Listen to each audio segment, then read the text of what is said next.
when it comes to those, just understanding that you have about 8.5 minutes per game, how much, just dividing up that time and focusing on that time management on the outset of it, and just kind of determining, and I'm sure it's all, subjective, but, or objective, I should say, but when do you, how do you know how much time you're spending on it and should spend on it and all that? And I'm sure you've heard that question 100,000 times.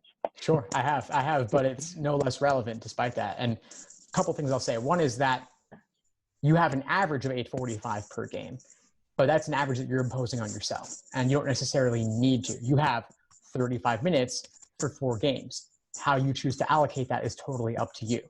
So some games are easier than others, meaning you should allocate time differently between different games based on their difficulty level. So a game involving numerical distribution will on average be a tougher game. You might want to devote more time there. So maybe that game gets 11 minutes, let's say. And if it gets 11 minutes, then you could afford to spend 3 minutes or maybe even 4 simply on the initial setup. And whether you choose to do 2 minutes or 4 minutes or 3, it's entirely up to you.